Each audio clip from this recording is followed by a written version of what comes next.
حدیث شریف میں کس طرح الفاظ ہے، الفاظ دے بدل.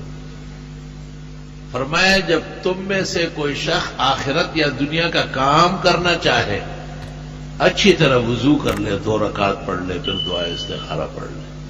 لوگوں کی طرف سے استخارہ کرنا کارنامہ ہونے کی نہیں، لوگوں کو استخارہ پڑھوانا کارنامہ ہے. کہ شادی آپ کی بیٹی کی ہے، کاروبار آپ کا ہے، مسائل آپ کے ہیں، آپ میں جتنا غم درد و غم و سوز ہے وہ مجھ میں آپ کے لیے نہیں ہو سکتا. ایک آدمی مجھے کہتے میں نے فلاں بزرگ سے استخارہ کرایا، وہ کام کرا، وہ میں نے کہا خیر اس کو تو میں نے کہا استخارہ ایک بہتری کا پہلو ہے، استخارہ اٹل صورت نہیں. اس لیے علماء کہتے ہیں کہ استخارے پر عمل کرنا مستحب ہے، فرض نہیں. کیونکہ استخارہ سمجھنے میں بھی بہت زیادہ مشکلات ہیں. ایک بہت بڑے عالم تھے، وہ انتخابات میں کھڑے تھے، وہ بری طرح فیل ہو گئے اور تباہ و برباد ہو گئے. میں وہاں گیا، میں نے کہا آپ کا میدان نہیں ہے، یہ کام علیحدہ لوگوں کا ہے جن کا لوہے کا دل ہے، فولاد کا یہاں کے سہارا کی طرح ہمت ہے. اس نے کہا میں استخارہ کرتا گیا لیکن کوئی جواب نہیں آیا. میں نے کہا جواب نہ آنا تو دلیل نفی ہے، سمجھنا چاہیے جناب. اس لیے جو نہیں کر رہے گا، میلان نہ ہونا، پریشان ہونا، یہ سب نفی ہے. حالات بگڑ جانا، علماء کہتے ہیں کہ اشارہ ہونا کا ضروری نہیں ہے. عوام کو زبردست اشارے ہوتے ہیں، خواص کو نہیں ہوتے. خواص ویسے ہی دلدل میں رہتے ہیں. خنجر چلے کسی پہ تڑپتے ہیں ہم فقیر، سارے جہاں کا درد ہمارے جگر میں ہے. غموم و ہموم کے درمیان میں کیا پہلو متعین ہوگا؟ البتہ میلان اور ماحول، حالات، آپ کے استخارے کی برکت سے حالات، ماحول جس طرح ہو گیا آپ سمجھ لیں کہ یہ کام کرنے کا ہے. اللہ اکبر و کبیرہ. اچھا لوگ یہ سمجھتے ہیں کہ شاید استخارہ کوئی امر درپیش ہو، اس طرح نہیں ہے. ویسے استخارے آپ کرتے رہے، زور کے ساتھ 2 رکعت بنیت استخارہ پڑھ لیں. بہتر یہ ہے کہ پہلے 2 رکعت صلاۃ الحاجات پڑھ لیں اور اس کے بعد 2 رکعت استخارے کی پڑھ لیں. استخارے کے معنی اللہ تعالی سے خیر مانگنا. استخارے کا معنی اللہ سے مشورہ نہیں ہے، کسی نے غلط ترجمہ کیا ہے. استخار کے معنی باب استفعال طلب الخیر من اللہ. اس لیے علماء کہتے ہیں جو کام واقعی خیر ہے اس کے لیے استخارے کی کیا ضرورت. درکار خیر حاجات ہے استخارہ نیست، مولانا گنگوئی زبدۃ المناسک میں لکھتے ہیں. اور جو کام واقعی نامناسب ہے، پہلے سے ہی ناجائز یا مکروہ ہے، وہ آپ کے استخارے سے جائز تھوڑا ہی ہوگا.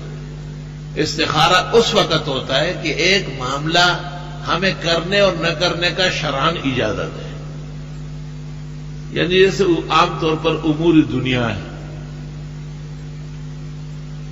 اور ہمیں پہلو متعین نہیں ہو رہا ہے کہ یہ کام کروں یا نہ کروں، یہ رشتہ ڈالوں یا نہ ڈالوں، اس کو ہاں کروں یا نہ کروں، اس میں استخارہ مؤثر ہے. حضرت مولانا رشید احمد صاحب گنگوئی نے زبدہ میں اور مولانا خلیل احمد صاحب نے بذل المجہود میں لکھا ہے جو حرمین شریفین مستقل جانا چاہے پہلے استخارہ کر لے اور بہت استخارے کر لے. کہیں ایسا نہ ہو کہ پٹ پٹا کے وہاں سے آئے. سعودیان تو بہت ہی زیادہ سختی نما ہو گئے. اول تو اپنے لیے دعا کریں کہ یا اللہ ہمارا ملک پاک صاف فرمائے، امن کا گوارا بنائے.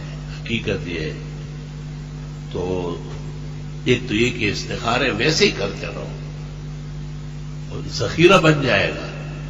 اللہ تعالیٰ کے ساتھ اتنا انس پیدا ہو جائے گا، محبت ہو جائے گی کہ گفت اللہ بود و گرج از حلقوم عبداللہ بود. اللہ وجہ کھلے نا خبر ہو کھینے ٹک پک رہی ہو، ٹک پک. اللہ اکبر. ایک بہت بڑے عالم نے مجھ سے ایک مسئلہ پوچھا کہ میں نے استخارہ کیا اور اس میں آیا کہ اس بیٹے کو علم نہ پڑھاؤ. اور میں نے پڑھانا شروع کیا لیکن وہ ناکام ہو گیا. میں نے کہا استخارے میں یہ پوچھنا کہ میں علم پڑھا ہوں یا نہیں، یہ تو اسکول کالج کے لیے کرے گا، دین کے لیے کوئی استخارہ کرتا ہے؟ میں نے کہا شاید آپ کا جہل عذر ہے، ورنہ بہتر یہ ہے کہ نکاح و ایمان کی تجدید کر لے۔ جیسے کوئی کہے کہ میں استخارہ کرتا ہوں کہ مسلمان رہو یا نہیں، تو علماء کہتے ہیں کافر ہو جائے گا۔ شک کرتا ہے دین میں، یہ شک کیجیے۔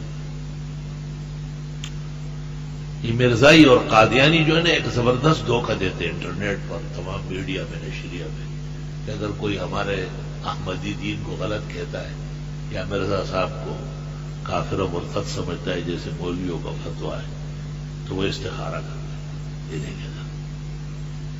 تو استخارہ کرنے سے ہی وہ تباہ ہو گیا۔ کیوں؟ شک کر رہا ہے۔ شرائع متفق ہو چکے ہیں کہ وہ کافر مرتد واجب القتل تھا، اور اس کے متبعین کفار محض ہے، اور ان کا کفر یہود و نصارہ، ہندو اور سکھوں سے بڑھ کر ہے، خطرہ بہت زیادہ ہے ان سے۔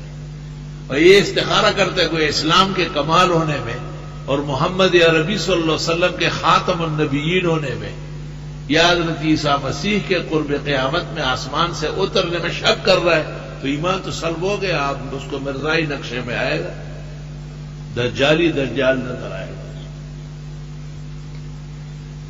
یہ شریعت کی تکذیب ہے، شریعت کو جھوٹا کہنے والا مسلمان نہیں رہے۔